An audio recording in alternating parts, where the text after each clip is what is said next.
Hello दोस्तों, नमस्कार। आपका हमारे यूट्यूब चैनल पर स्वागत है। तो आइए देखते हैं एक और नया प्रैक्टिस सेट। अगर आप भी गवर्नमेंट जॉब की तैयारी कर रहे हैं तो आप हमारे चैनल को सब्सक्राइब कर लें, क्योंकि हम डेली एक नया प्रैक्टिस सेट लेकर आते हैं। तो चलिए शुरू करते हैं। निम्नलिखित में से किस एक कोशिकीय कोशिकांग समूह डीएनए होता है?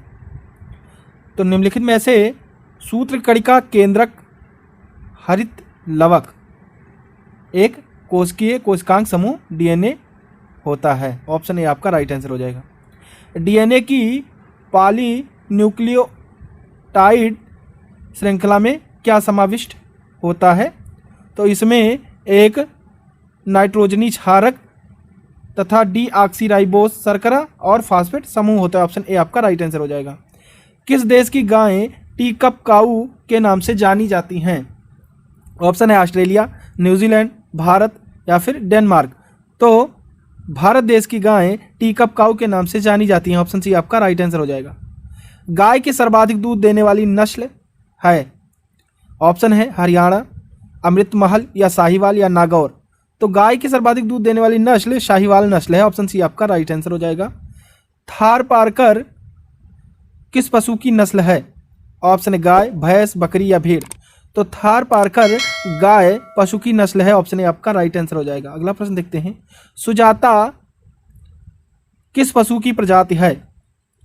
ऑप्शन है गाय, बकरी, भेड़ या इनमें से कोई नहीं। तो सुजाता गाय पशु की प्रजाति है। ऑप्शन ए आपका राइट आंसर हो जाएगा। अगला प्रश्न देखते हैं। चिकनी अंतर्द्रवी जालिका के अनुपूरक कार्यों में से एक कार्य है। एक कार्य कौन सा है? वह विषैले पदार्थों का निर्वसीकरण करता है। ऑप्शन डी आपका राइट आंसर हो जाएगा। निम्नलिखित में से क्या डीएनए में मौजूद रहता है किंतु आरएनए में मौजूद नहीं रहता है? तो थायमीन डीएनए में मौजूद होता है और आरएनए में मौजूद नहीं होता है। ऑप्शन ए आपका राइट आंसर हो जाएगा। अगला प्रश्न देखते हैं। आरएनए का प्राथमिक कार्य होता है। तो आरएनए का प्राथमिक कार्य प्रोटीन संश्लेषण होता है। ऑप्शन बी आपका राइट आंसर हो जाएगा। अगला प्रश्न देखते हैं। राइबोसोम्स होते हैं। तो राइबोसोम्स आरएनए होते हैं। ऑप्शन बी आपका राइट आंसर हो जाएगा। अगला प्रश्न देखते हैं। अनुवांशिक यूनिट अर्थात जीन होते हैं कहाँ पर होते हैं? या गुणसूत्रों में हो जाते हैं। ऑप्शन डी आपका राइट आंसर हो जाएगा। अगला प्रश्न देखते हैं। डीएनए की द्विकुंडलिनी संरचना किसके द्वारा दी गई थी? तो यह वाटसन तथा क्रिक महोदय के द्वारा दी गई थी। ऑप्शन बी आपका राइट आंसर हो जाएगा। सबसे पहले डीएनए को अलग किसने किया था? तो सबसे पहले डीएनए को अलग फोबोस लेवन। ऑप्शन सी आपका राइट आंसर हो जाएगा। इन्होंने डीएनए को सबसे पहले अलग किया था। ऑप्शन सी आपका राइट आंसर हो जाएगा। अगला प्रश्न देखते हैं। डीएनए के दो स्ट्रैंड बंधे होते हैं। तो हाइड्रोजन बॉन्ड्स द्वारा बंधे होते हैं। ऑप्शन ए आपका राइट आंसर हो जाएगा। डीएनए के एक तंतुगच्छ स्टैंड से आरएनए में आनुवांशिक सूचना के प्रतिरूपण की प्रक्रिया क्या कहलाती है? तो यह अनुलेखन कहलाती है। ऑप्शन बी आपका राइट आंसर हो जाएगा। अगला प्रश्न देखते हैं। प्रयोगशाला में सर्वप्रथम डीएनए का संश्लेषण किसने किया था? तो प्रयोगशाला में सर्वप्रथम डीएनए का संश्लेषण खुराना ने किया था। ऑप्शन बी आपका राइट आंसर हो जाएगा। डीएनए अंगुली छाप का प्रयोग किसकी पहचान के लिए किया जाता है? ऑप्शन है माता पिता, बलात्कारी, चोर या उपयुक्त सभी।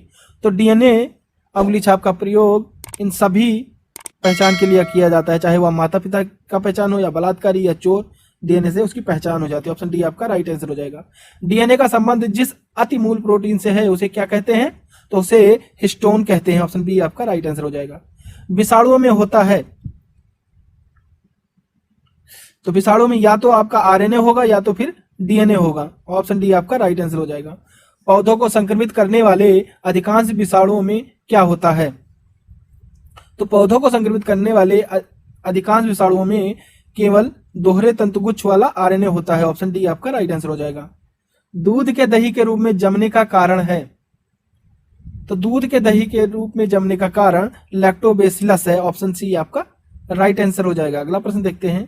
निम्नलिखित में से कौन सा नाइट्रोजन फिक्सिंग बैक्टीरिया है?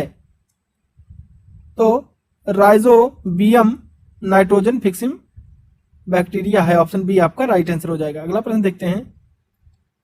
सिम्बियोटिक कीटाणु जो कि वातावरणीय नाइट्रोजन के स्थिरीकरण के लिए उत्तरदायी हैं, किस में पाया जाता है?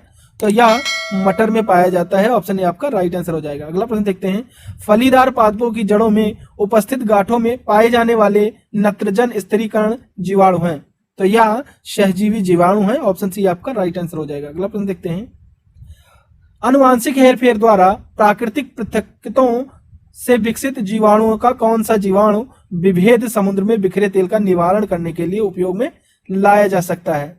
तो यह स्यूडोमोनास लाया जा सकता है। ऑप्शन डी आपका राइट आंसर हो जाएगा।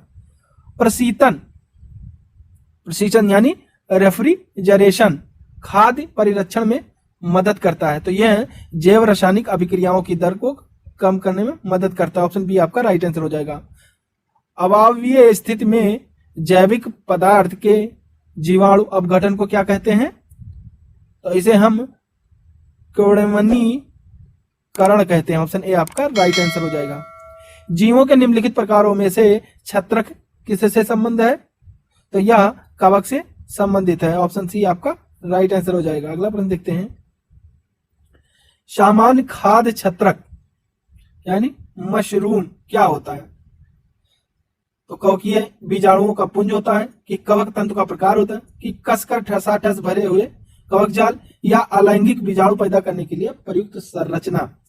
तो सामान्य खाद्य छत्रक यानी मशरूम कसाकस ठसा भरे कवक जाल होता है। ऑप्शन सी आपका राइट आंसर हो जाएगा। ईस्ट मिलाने पर गुथे हुए आटे के उठने का क्या कारण है? तो ईस्ट मिलाने पर गुथे हुए आटे के उठने का कारण कार्बन डाइऑक्साइड गैस का निर्मोचन हो जाएगा। ऑप्शन डी आपका राइट आंसर हो जाएगा। ब्रेड बनाने में इस्तेमाल किया जाने वाला खमीर, तो यह कीड़न के लिए उत्प्रेरक के रूप में कार्य करता है। ऑप्शन ए आपका राइट आंसर हो जाएगा। निम्न में से किसे बडिंग के माध्यम से तैयार किया जाता है? तो निम्न में से ईस्ट को बडिंग के माध्यम से तैयार किया जाता है। ऑप्शन डी आपका राइट आंसर हो जाएगा। अगला प्रश्न देखते हैं, लाल सिंधी है भैंसों की प्रजाति, की घोड़े की प्रजाति, गाय प्रजाति या मानव प्रजाति? तो लाल सिंधी गाय की प्रजाति है। ऑप्शन सी आपका राइट आंसर हो जाएगा। हल्लीकर नस्ल की गाय का मूल स्थान कहाँ माना जाता है? तो गाय की एक नस्ल है जो हल्लीकल है, वह मैसूर स्थान पर पाया जाता है। ऑप्शन बी आपका राइट आंसर हो जाएगा। अगला प्रश्न देखते हैं, थार पारकर प्रजाति कहाँ पाई जाती है?